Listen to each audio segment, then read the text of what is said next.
Thank you. I'm blown away by the guys that made it up here.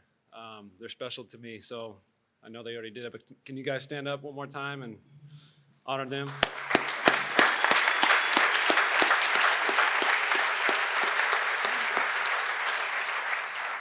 I just did that so I can catch my breath. No, these guys are special. I'm going to talk about them more in a minute here. I wanted to tell a story of how I got here. I was on Jay's podcast earlier this week, and I kind of got to fly through it. But I grew up obsessed with playing college football. So much so that as a kid, I was anxious. I was worried about what life would look like if I didn't get to play at a high level. I got to high school, I wasn't anything special.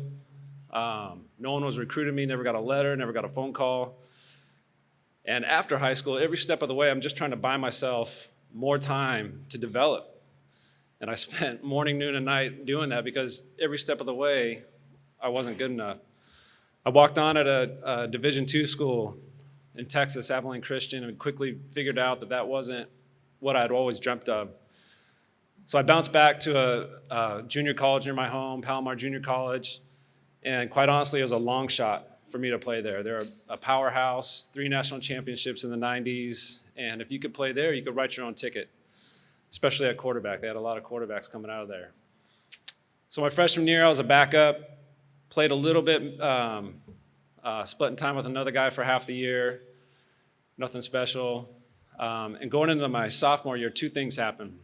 So the first thing that happened was a guy by the name of Tom Kraft, he's a legend out there, a coach, comes back to Palomar. He was the offense coordinator at San Diego State.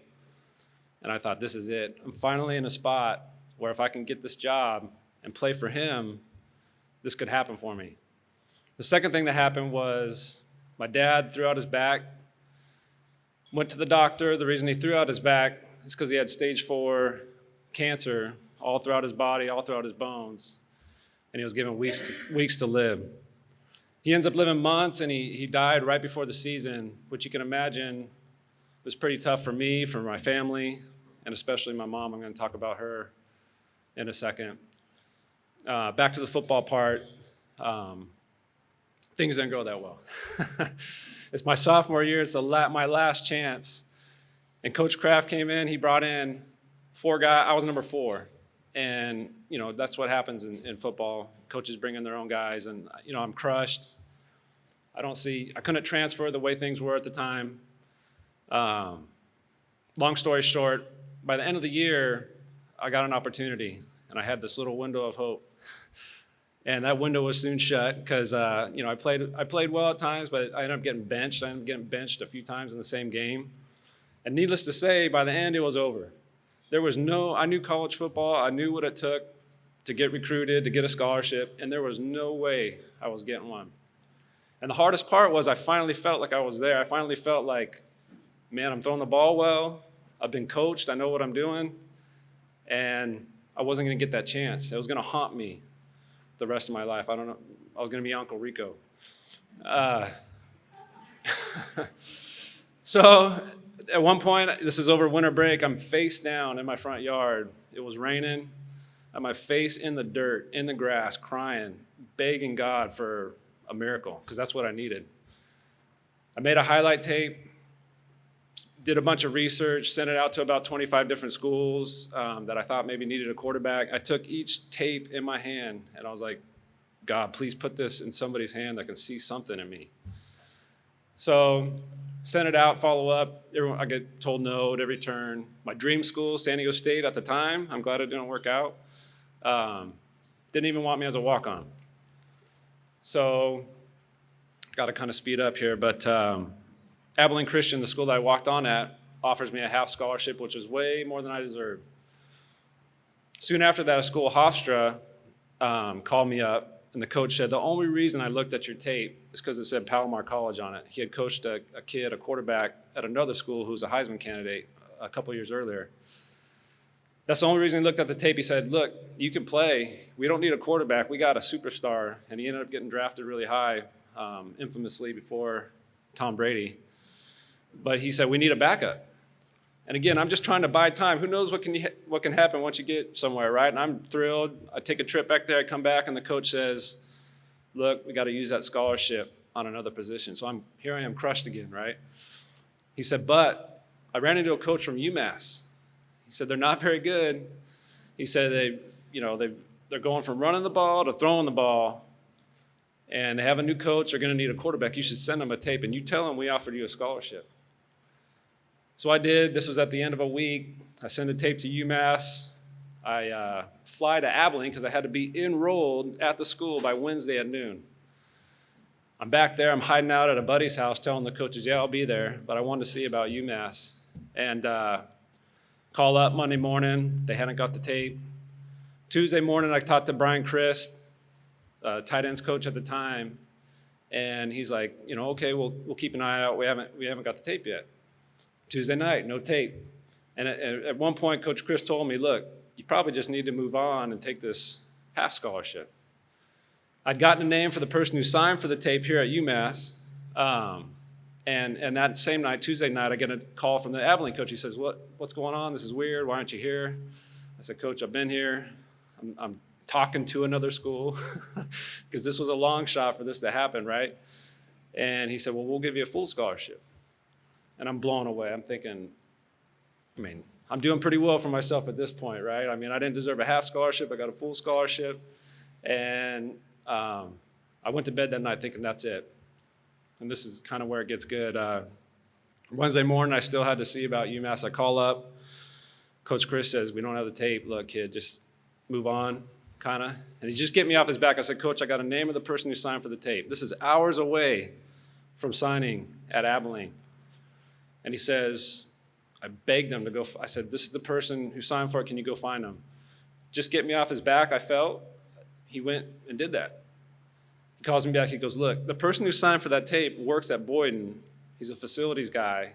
And he left on vacation. We have no way to get this tape. They said it's locked in his locker. And again, I'm a shy kid, so I begged him. I said, Coach, I sent that tape to you. Look, there's got to be a way in that locker. There's got to be a key, something. He said, I'm not breaking into someone's locker. That's illegal. I don't know what happened, but I talked to him again, and he says, hey, I got your tape. He's like, you're pretty good. I'm like, yeah, Coach, I'm pretty good. I told you. And he said, the head coach is watching it right now. Again, I probably should have been signing some papers, and my heart is thumping through my chest.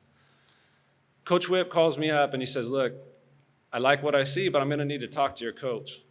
And my heart sank again, because what's Coach Kraft going to tell him? This kid's the best kid that's been benched 4 times in a season that I've ever coached. I think it's over. I'm like, oh, this is over. He ended up telling him some nice things, that he should have given me a shot and that I can play. And that's how I ended up here. He offered me a scholarship. He said, we're going to win a bunch of games. And if the story ended right there, it was a miracle.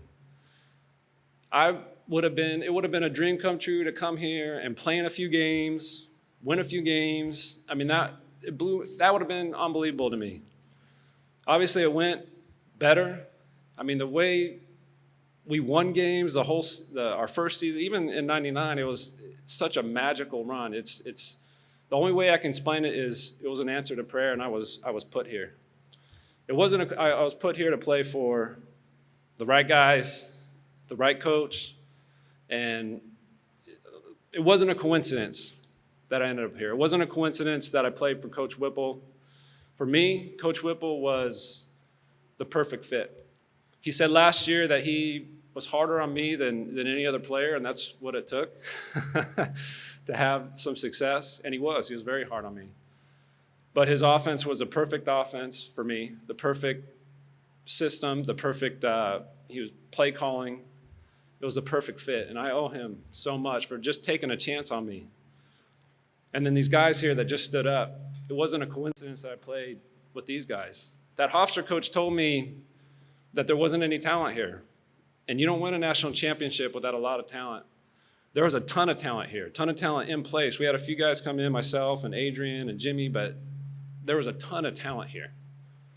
And I came in here and felt welcome from the first second I got here. This team, we had the best chemistry of any team I've ever been a part of in my life. And in my opinion, it was the perfect mix of talent, a willingness to buy in, and like I said, the team chemistry was just unbelievable.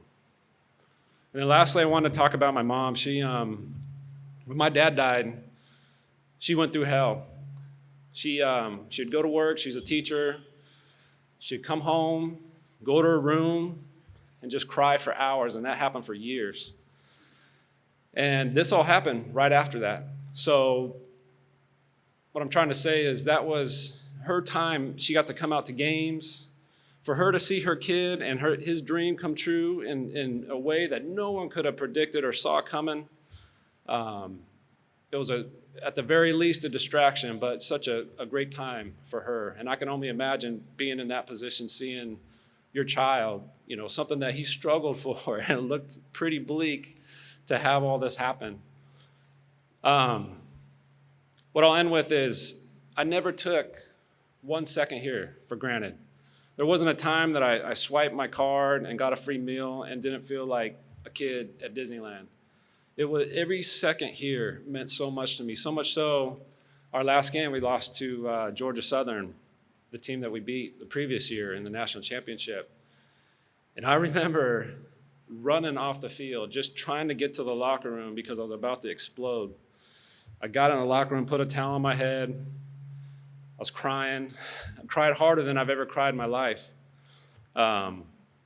because it meant so much to me. And it's people like you, people in this room. This school is so special. This athletic department is so special. I just can't say enough. I was going to thank some people earlier on here, but when I mentioned the team, it was pretty easy, when you had guys like Marcel Ship to throw the ball to. Going back to the whole, it wasn't a coincidence that I got placed here with these guys. Kerry Taylor, Jimmy Moore, Adrian Zullo. Adrian Zullo stepped on campus shortly after I did.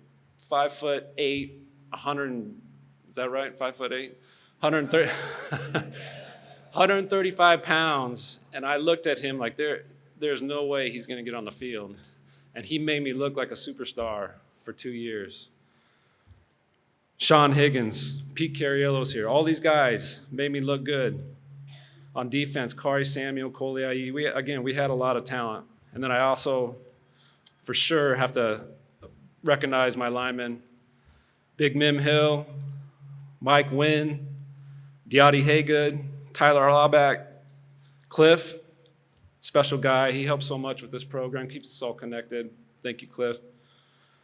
Corey Mitchell, Joe Frawley, Michael Moret, and my man Ryan Woods is here today, flew in from California. So thank you guys so much. Thank you to the committee, for the honorees, for the inductees. This is such a special honor. I can't even explain how much it means to me. Thank you.